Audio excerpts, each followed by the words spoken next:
Boa tarde.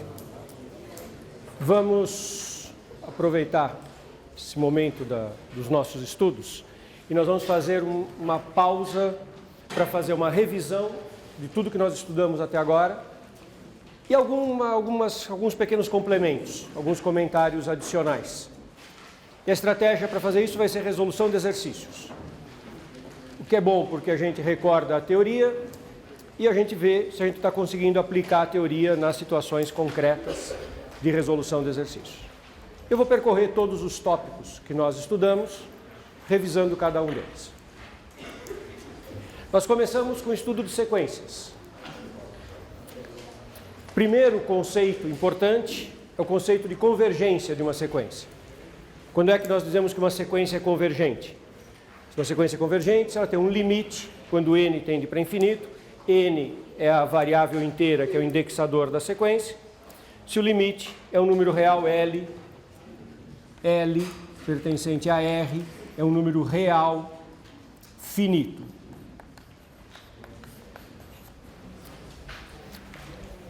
A primeira abordagem que a gente fez com sequências foi observar que a definição de limite de sequências tem a mesma estrutura lógica que a definição de limite de funções.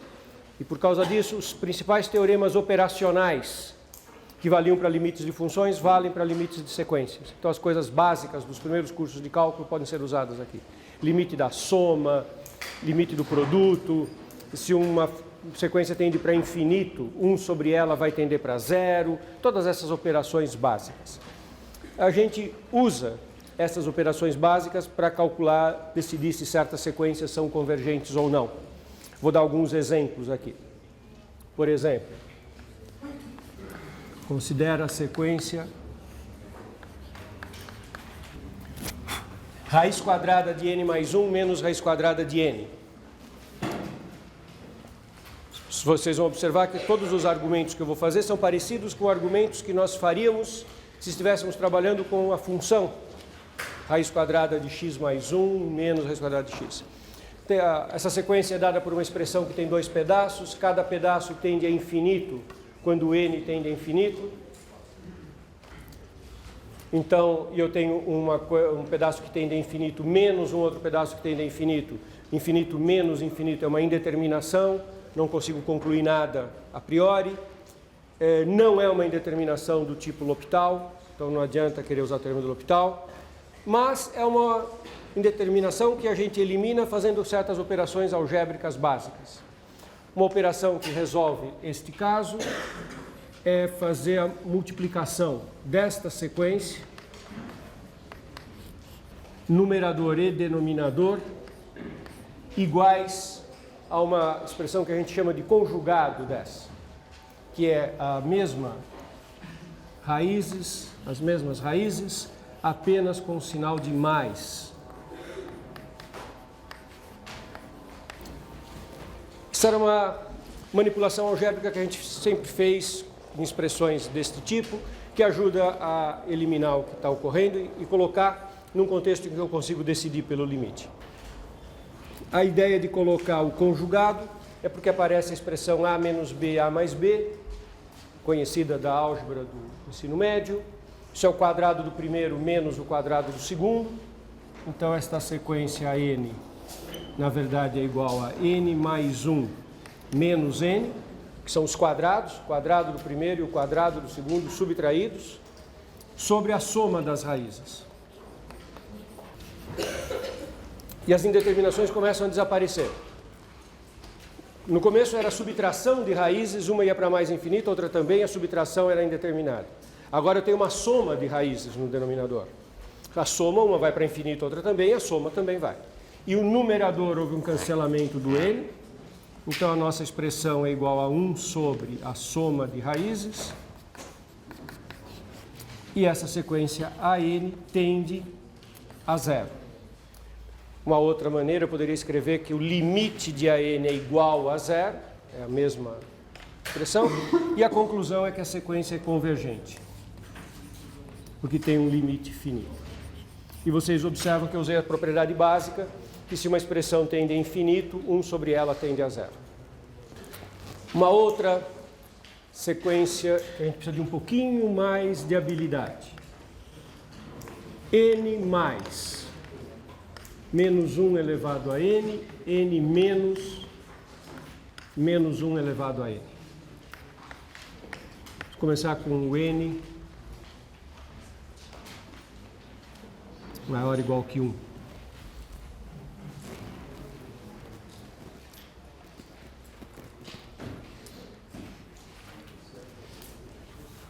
Tenho n e eu somo um menos 1 elevado a n, que vai dar uma alternância de sinal, esse menos 1 elevado a n, ora é mais 1, ora é menos 1.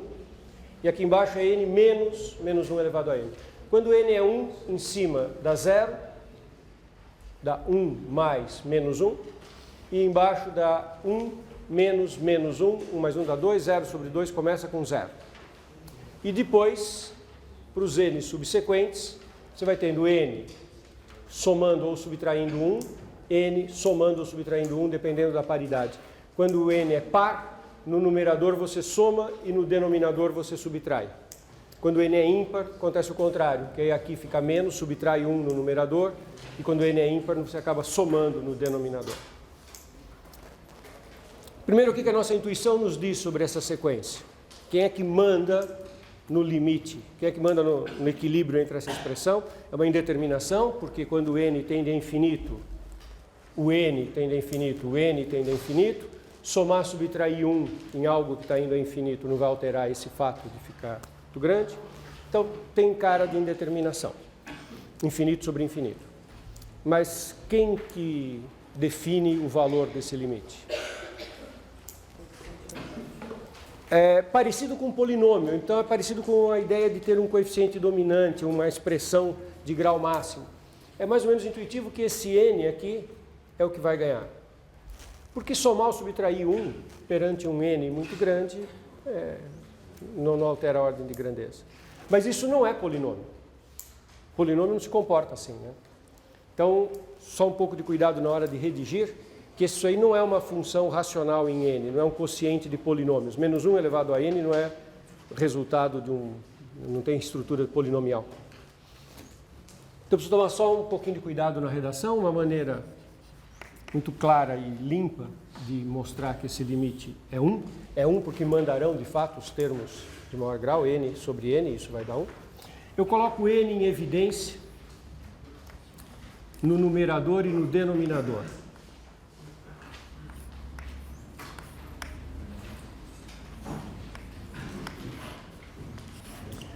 Coloquei n em evidência em cima e embaixo.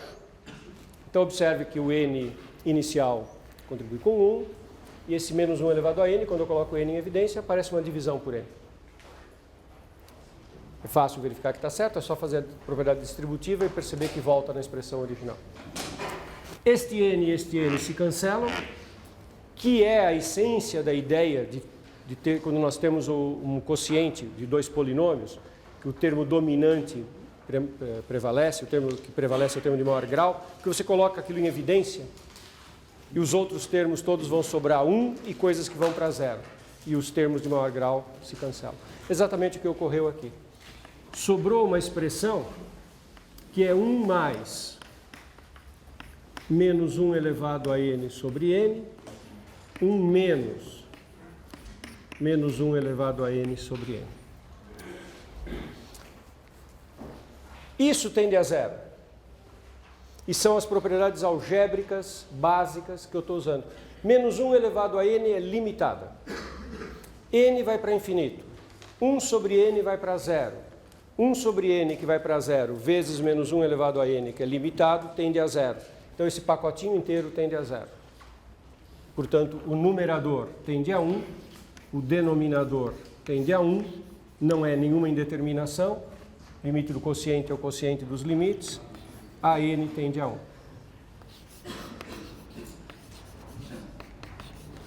E a sequência é convergente.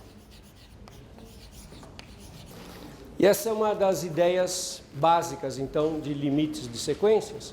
É fazer essas manipulações algébricas básicas e que todas elas são possíveis nesse contexto. Um outro exemplo, agora uma outra outro tipo de situação, parece quando a gente faz... que eu deveria ter escrito, que eu estou fazendo alguns exemplos sobre as propriedades básicas. Esses exemplos mostram que eu posso usar as propriedades básicas algébricas. Outra estratégia que a gente usa muito é o uso de funções.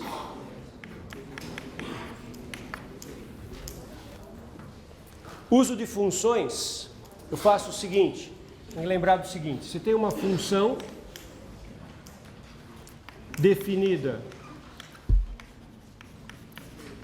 no intervalo de 1 a infinito até R, a sequência está conectada com a função, porque o valor A índice n da sequência é o valor f da função. Nós imaginamos que a função tem limite, isso tudo são hipóteses, que existe um limite para a função f quando o x tende a infinito. Se a função f tem limite, tudo isso junto garante que o limite para n tendendo a infinito da n é o mesmo limite que a função. Eu resumo isso numa frase dizendo que se a função carrega todos os valores da variável contínua x tendendo a infinito para o valor L, ela vai carregar os valores discretos da minha sequência.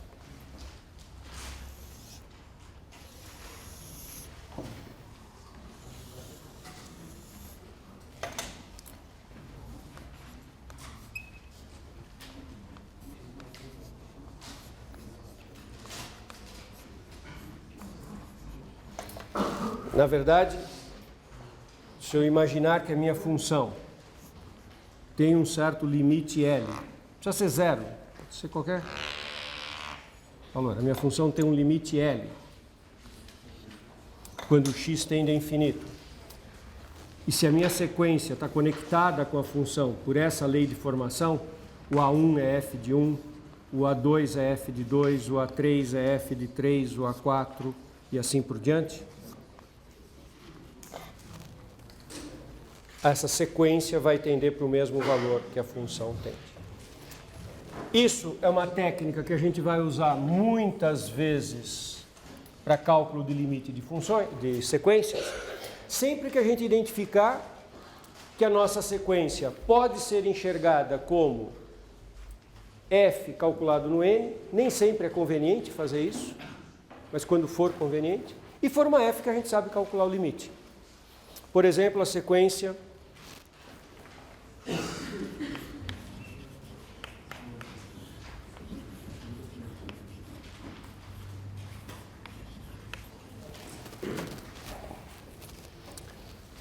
considera a sequência logaritmo de n sobre n elevado a alfa, onde alfa é positivo fixo.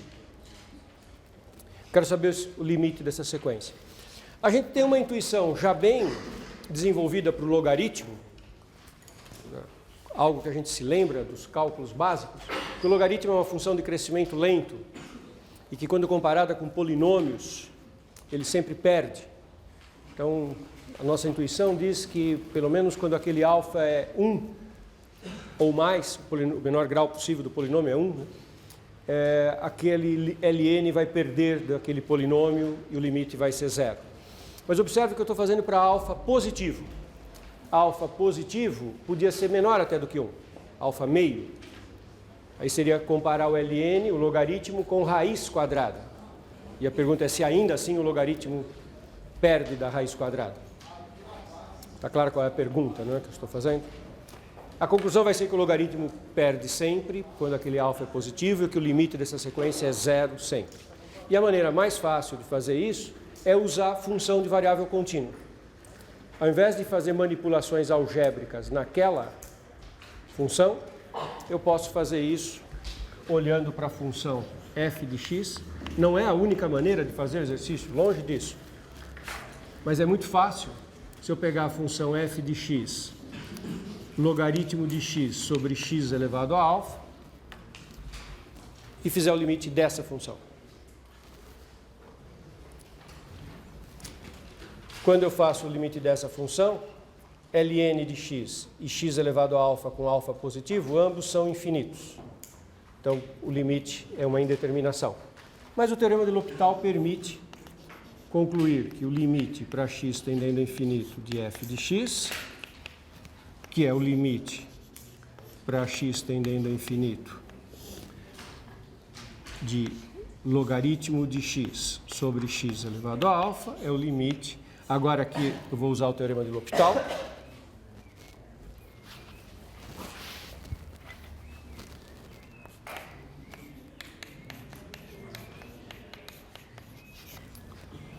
Derivando ln dá 1 sobre x, derivando x elevado a alfa. Isso é uma derivação pela regra do expoente. Não é uma função exponencial, não é? O x não aparece no expoente, o x aparece na base. Então a derivada é aquela regra básica de abaixo ao expoente alfa, x elevado a uma unidade a menos no expoente. Isso aqui é igual a limite para x tendendo a infinito. Esse x vem para o denominador, fica 1 sobre alfa x elevado a alfa menos 1 e um outro x que veio desse 1 sobre x. E agora não tem mais indeterminação, essa é a grande força, né, do teorema de L'Hopital, ele elimina essas indeterminações para a gente. Isso é limite de 1 sobre alfa x elevado a alfa, que é zero, pela propriedade básica de que isso vai para infinito, 1 sobre algo que vai para infinito vai para zero, e, portanto, o limite da nossa sequência AN também é zero. Então, usar o conhecimento que nós temos sobre funções é uma estratégia para calcular limite de sequências. Você pode fazer muitos exemplos usando o conhecimento de uma função da variável contínua para entender o funcionamento da sequência da variável discreta. É uma ferramenta muito poderosa. Precisa sempre lembrar que não vale a recíproca. É possível você ter uma função que não tenha limite e que a sequência tenha limite, mas o teorema é afirmativo só na implicação. Se essas condições estiverem satisfeitas, essa está satisfeita. O limite existe. Não quer dizer que todo limite de sequência tenha que vir de uma função que tem limite. Você pode ter uma função que não tenha limite, do tipo trigonométrica, escolher a sequência sobre o gráfico constante e aí ela vai ser convergente. Vou fazer uma família de exemplos agora, em que eu vou usar diferentes argumentos em cada exemplar da família. A família, todas as sequências estão conectadas e eu vou usar argumentos de todos os tipos. Entre eles, eu vou usar aquele teorema de existência. O teorema de existência de limites é um teorema importante.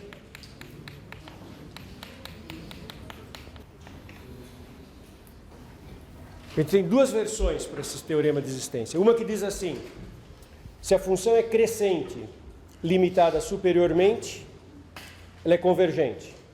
E a outra versão diz que se ela é decrescente limitada inferiormente, ela é convergente. São as duas versões. Então, eu vou acabar usando as duas. Então, sequência crescente mais limitada superiormente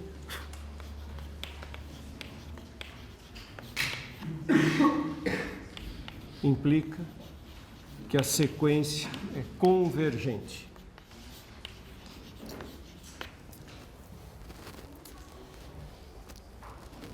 Esse é um teorema importante. Permite a gente concluir que muitas vezes uma sequência tem um limite e aí nas conclusões seguintes a gente consegue até calcular o valor do limite. Mas a gente precisou de um passo preliminar que era saber que tinha limite para daí dar o passo seguinte que permite calcular o limite. Então eu vou falar de uma família de exemplos. Eu vou começar com a sequência que é o produto dos números ímpares dividido pelo produto dos pares. Essa família ela aparece espalhada pelos exercícios Vocês vão sempre acabar encontrando isso em algum momento. Vou chamar essa sequência de Bn, depois vai aparecer uma AN ligada a ela. Bn é a seguinte sequência. 1 vezes 3, vezes, até o ímpar 2n menos 1, multiplicado por 2 vezes 4, vezes até 2n. Então, observe. Produto dos ímpares dividido pelo produto dos pares. Deixa eu colocar aqui n igual a 5. Eu vou ter o produto de 1, 3, até 2 vezes 5, 10 menos 1, 9. Então, eu vou ter 1, 3, 5, 7, 9 sobre 2, 4, 6, 8 e 10. Eu vou sempre até o dobro do n e é o produto de todos os ímpares por todos os pares. Ok?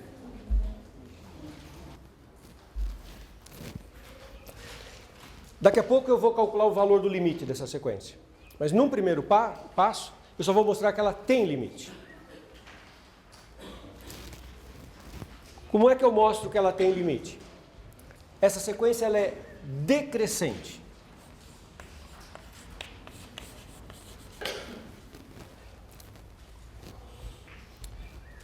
É uma maneira sutil de mostrar que ela é decrescente é perceber o seguinte.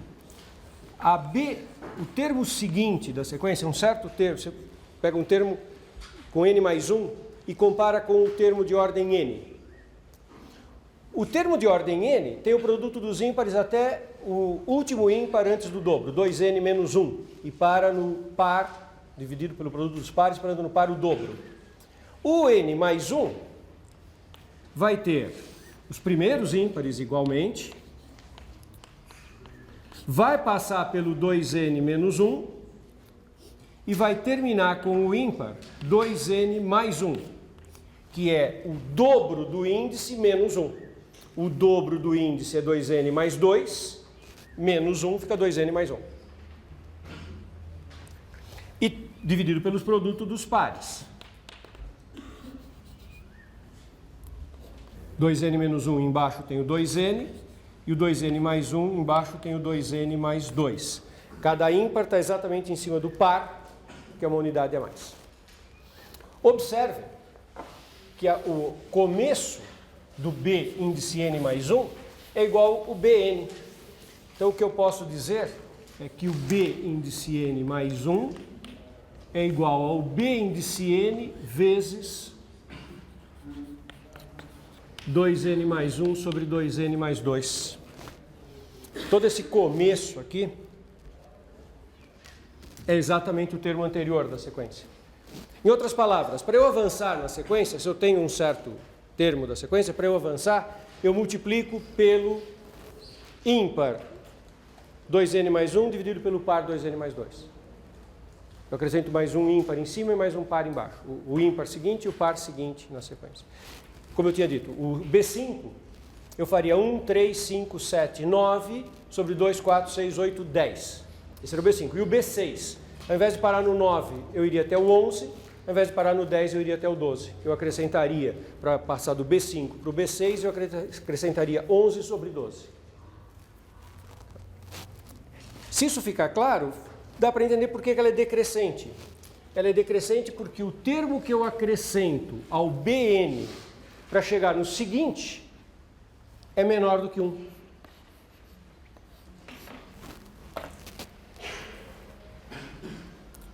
E por que é menor do que 1? Porque o de cima, 2n mais 1, é menor que o de baixo, 2n mais 2. Então, essa sequência ela é uma sequência decrescente. Como esse é menor do que 1, o Bn mais 1 é menor do que o Bn. Observe que todos os termos são positivos. Isso quer dizer que a Bn é limitada inferiormente.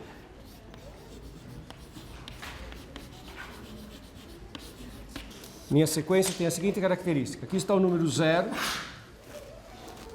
Todos os meus Bs são maiores do que 0. Então, todos os meus Bs estão à direita do 0. Só que ela é decrescente. À medida que eu avanço com a sequência, ela anda para a esquerda. E ela tem uma limitação inferior à esquerda.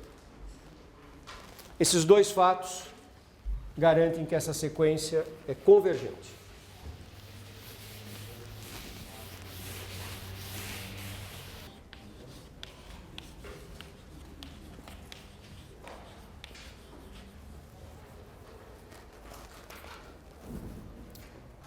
Não dá para concluir nesse instante que a BN tende a zero.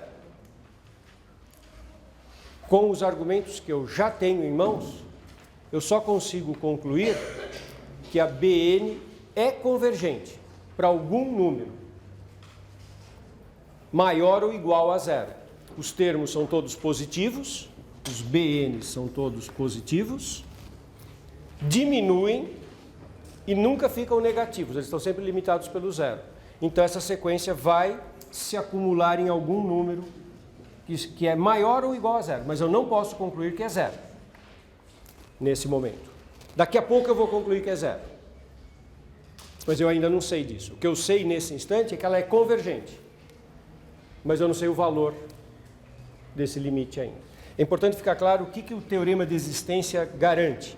Ele garante que tem um limite, mas não qual é o valor desse limite.